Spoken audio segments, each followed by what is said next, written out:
Queridos irmãos e irmãs, bem-vindos ao canal Espiritismo, Estudos para a Vida. Esse é mais um vídeo da série Estudando o Evangelho segundo o Espiritismo.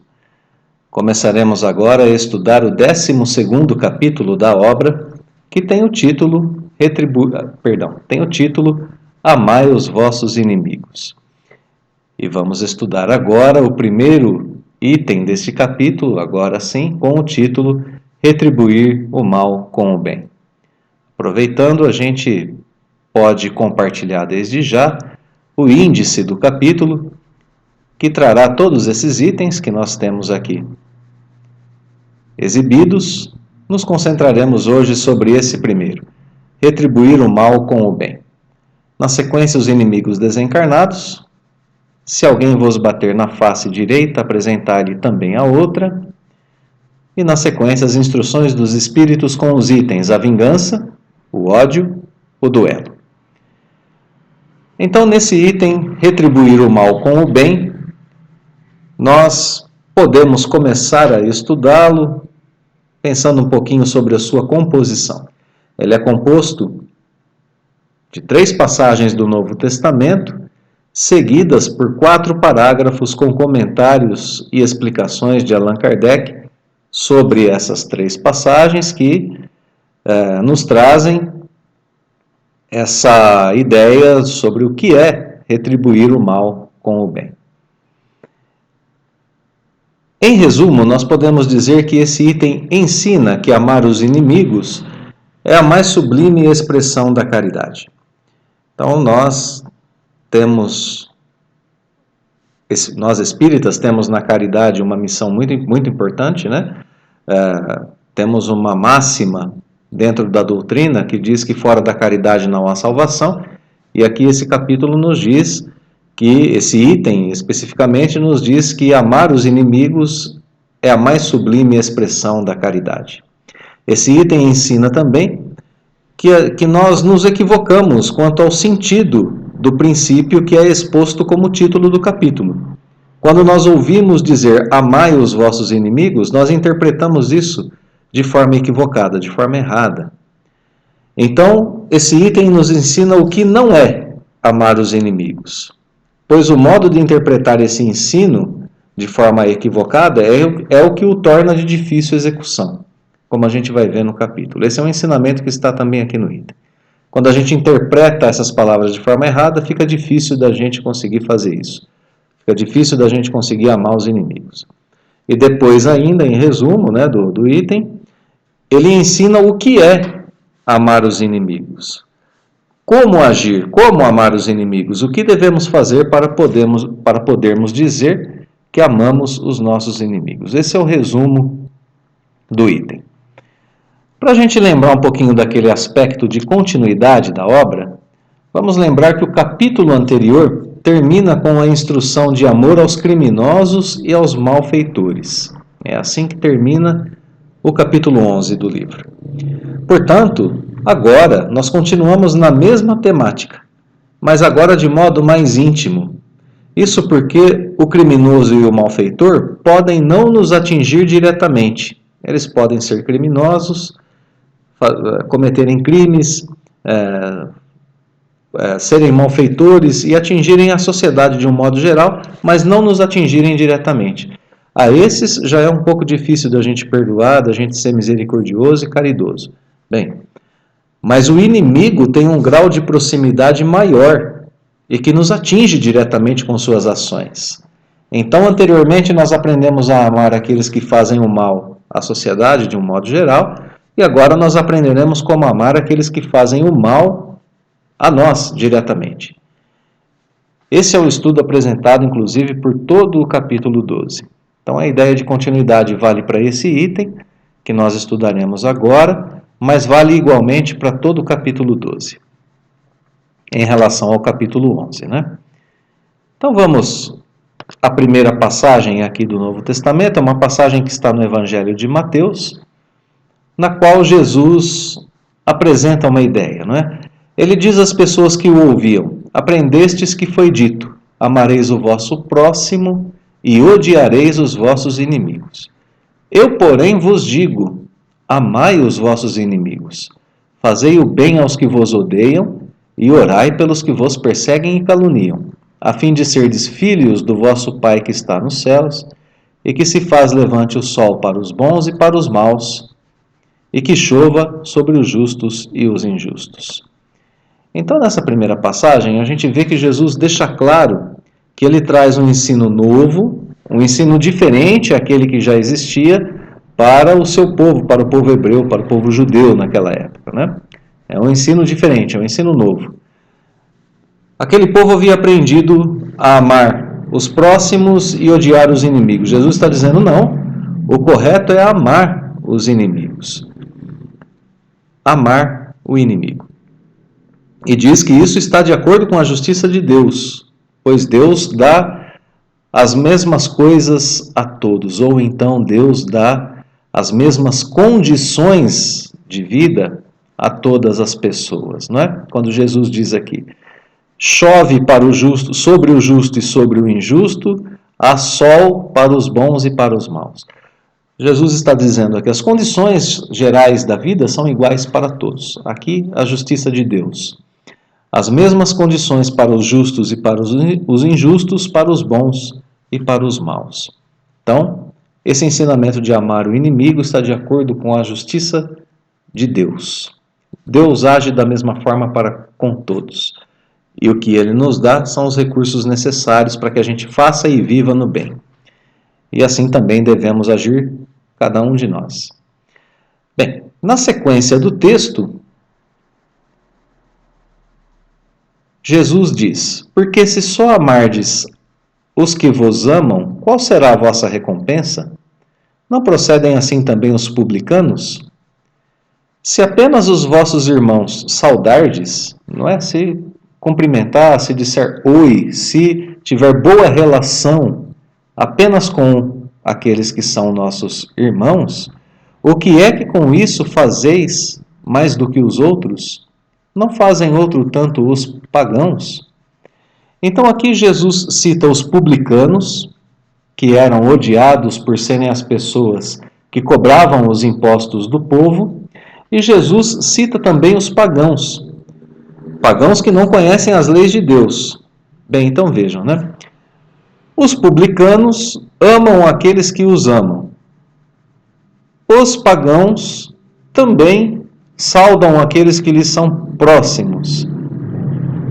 Bem, aí o que a gente faz a mais do que os publicanos, que são odiados, e que os pagãos que sequer conhecem a lei de Deus?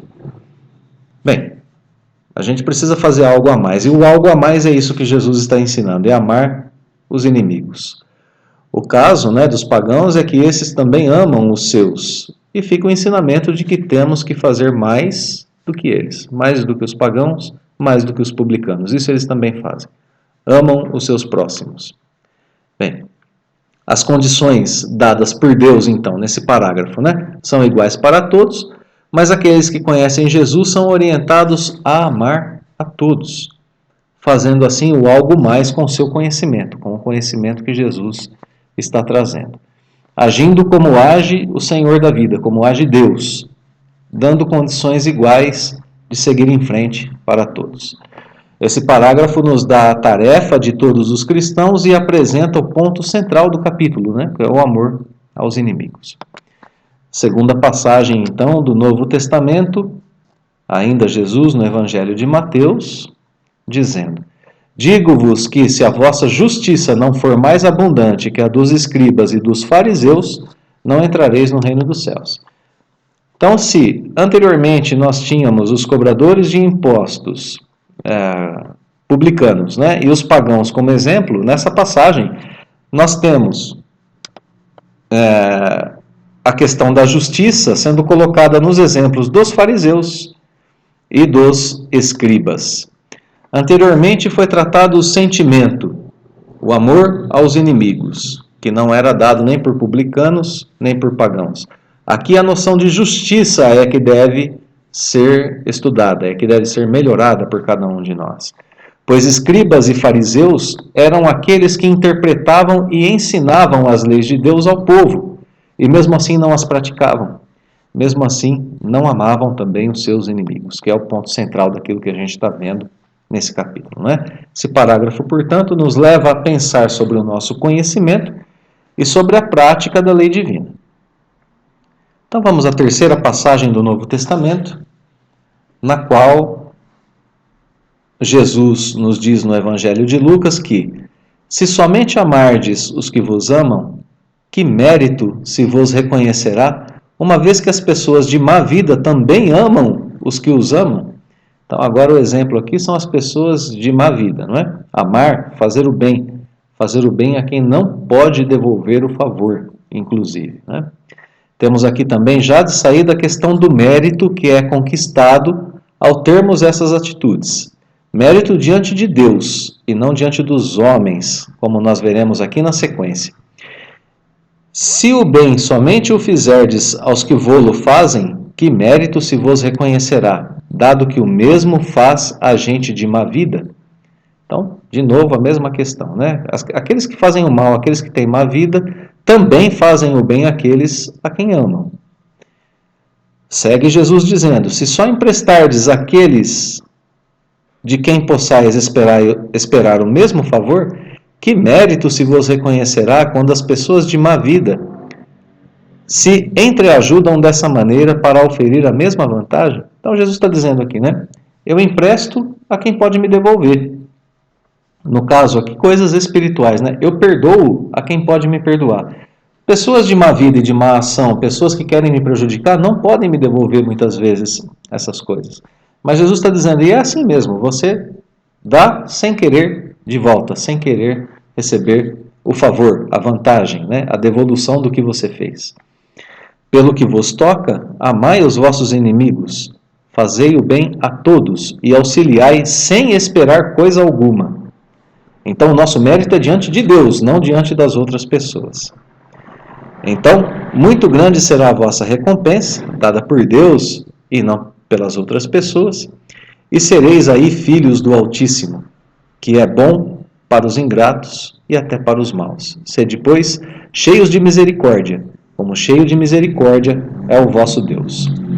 Então, aqui nessa última parte grifada, né, esses dois últimos grifos, nós temos a nossa tarefa. Pelo que vos toca, amai os vossos inimigos, fazei o bem a todos e auxiliai sem esperar coisa alguma. E depois que nós sejamos cheios de misericórdia, como cheio de misericórdia é Deus. É assim que nós nos tornamos filhos de Deus e é assim que nós seremos recompensados por Deus. Esse parágrafo, portanto, retoma os dois anteriores e acrescenta a misericórdia como virtude divina que pode ser aprendida e compartilhada pelos homens. Não é? A misericórdia aqui é apresentada assim como uma virtude divina. Sede cheios de misericórdia, como cheio de misericórdia é o vosso Deus. A misericórdia é uma virtude de Deus, uma virtude divina. E os homens também podem aprendê-la, podem compartilhá-la entre si. Vamos agora então às explicações de Kardec. Se o amor do próximo constitui o princípio da caridade, amar os inimigos é a mais sublime aplicação desse princípio. Como dizíamos no nosso resumo inicial, não é? Amar os inimigos é a mais sublime aplicação desse princípio, o princípio da caridade. Porquanto a posse de tal virtude representa uma das maiores vitórias alcançadas contra o egoísmo e contra o orgulho. Amar os inimigos significa vencer o orgulho e o egoísmo. Porque se nós analisarmos a fundo, veremos que o que nos impede de amar os nossos inimigos, na verdade, é justamente uma dessas duas chagas, se não as duas. Sentimos-nos feridos em nosso orgulho ou em nosso egoísmo. E aí a gente não consegue perdoar, não consegue amar, não consegue fazer a caridade aos nossos inimigos. Esse parágrafo, portanto, coloca o amor ao inimigo como a mais sublime, como a melhor, mais pura expressão da caridade, a mais sublime aplicação da caridade. Vamos ao segundo parágrafo. E aqui a gente começa a ter a explicação sobre esse princípio, né? Sobre esse princípio que é amar o inimigo, para que a gente possa entender e para que a gente finalmente possa retribuir o mal com o bem. Esse sempre é o tema central, não é? Do que nós estamos estudando. Entretanto, há geralmente equívoco no tocante ao sentido da palavra amar neste passo. Não pretendeu Jesus, assim falando, que cada um de nós tenha para com o seu inimigo a ternura que dispensa a um irmão ou amigo. Isso porque a ternura pressupõe confiança. Ora, ninguém pode depositar confiança numa pessoa sabendo que essa lhe quer mal. Ninguém pode ter para com ela expansões de amizade sabendo-a capaz de abusar dessa atitude. Entre pessoas que desconfiam umas das outras, não pode haver essas manifestações de simpatia que existem entre as que comungam nas mesmas ideias. Enfim, ninguém pode sentir em estar com um inimigo prazer igual ao que se sente na companhia de um amigo. Então, esse parágrafo aqui nos traz o começo da explicação sobre o sentido da palavra amar no caso dos inimigos, né? No caso de relacionamento com pessoas que são nossos inimigos. Ela tem algo de diferente em relação ao sentimento que se tem por um amigo. Ela não significa a mesma coisa, não é o mesmo sentimento. O que não significa? Não significa sentir ternura, confiança ou mesmo simpatia pelo inimigo. Enfim, não significa sentir o mesmo que se sente por um amigo. Então aqui, o que ela não significa. E vamos deixar bem claro, né? Essa explicação do Evangelho segundo o Espiritismo é para espíritos do nosso grau evolutivo. Um espírito do grau evolutivo de Jesus, por exemplo, ama igualmente um apóstolo seu ou ama igualmente aquela pessoa que o levou à cruz. Ama igualmente aqueles que o crucificaram. Enfim, Jesus ama igualmente, com a mesma simpatia, com o mesmo afeto, todas as pessoas, todos os espíritos terrenos que estão sob a sua tutela. Então, esse ensinamento para nós, aqui os primeiros passos de como amar o inimigo, né? Então, esse parágrafo alerta sobre o equívoco em relação ao significado que nós devemos dar a esse termo, amar um inimigo, ou a essa expressão. O que significa amar um inimigo? E nos ensina o que não é amar um inimigo. Portanto, o parágrafo seguinte vai continuar a explicação. Terceiro parágrafo. A diversidade na maneira de sentir nessas duas circunstâncias diferentes. Quais são as circunstâncias? Amar um inimigo ou um amigo. Então, a diferente maneira de sentir nas duas circunstâncias resulta mesmo de uma lei física, a da assimilação e repulsão dos fluidos. Então, o parágrafo começa explicando para a gente que os diferentes sentimentos que nós temos por um inimigo e por um amigo são desenvolvidos, correspondem a uma lei física de assimilação e repulsão de fluidos, porque quando a gente tem um amigo e desenvolve com ele carinho, na nossa presença ele se sente bem pelas vibrações que a gente emite em relação a ele. E com o inimigo é justamente o contrário.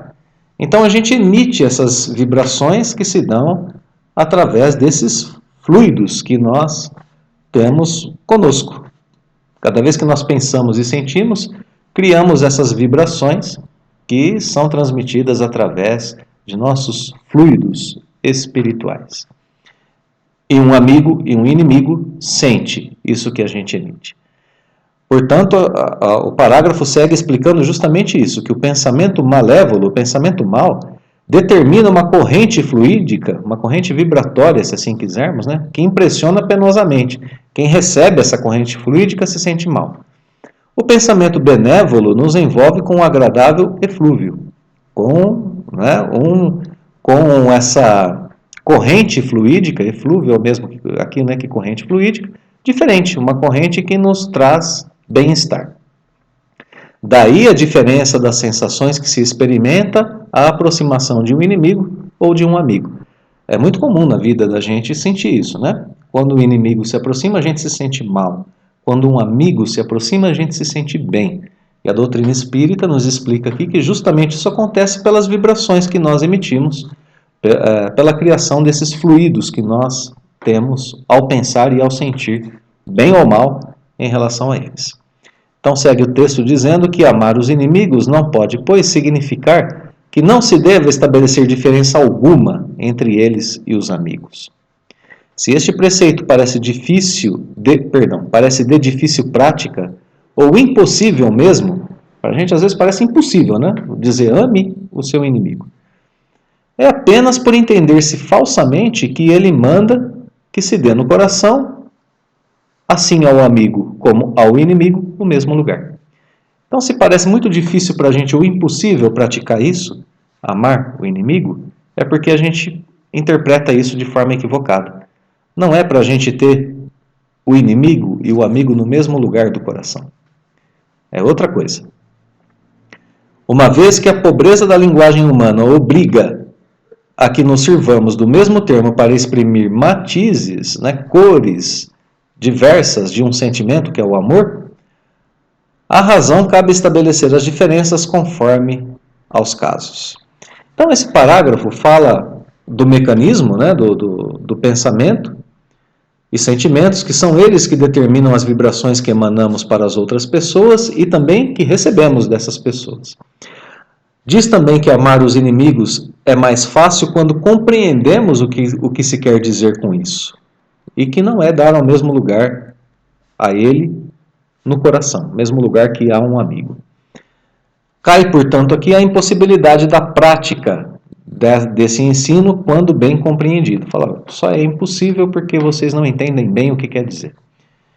E embora nós tenhamos essa pobreza da linguagem humana, né, que nos manda amar o inimigo, existe a razão, como nós vimos aqui no finalzinho do parágrafo, a razão que nos permite entender o que significa e o que não significa amar o inimigo. E é esse exercício que a gente está fazendo. Só mais um esclarecimento, né? Matizes diversos do amor, formas diferentes de amor, graus diferentes de amor que podem ser expressos das mais diferentes formas. E na nossa questão aqui, amar o inimigo, nesse primeiro item, é retribuir o mal com o bem. Então esse parágrafo termina a explicação do parágrafo anterior, justificando com uma lei física e apresentando uma forma de amar adequada à situação da inimizade. Vamos então ao quarto e último parágrafo que vai encerrar os ensinamentos desse item do Evangelho. Ele começa fazendo uma conclusão das ideias anteriores, né? Amar os inimigos, então, não é ter-lhes uma afeição que não está na natureza. Visto que o contato de um inimigo nos faz bater o coração de modo muito diverso, muito diferente, né, do seu bater ao contato de um amigo. Então, não é natural sentirmos amor profundo por um inimigo. Então, não é essa a nossa tarefa. Qual é a tarefa? Está na sequência. Amar os inimigos é não lhes guardar ódio, nem rancor, nem desejos de vingança. É perdoar-lhes, sem pensamento oculto e sem condições, o mal que nos causem.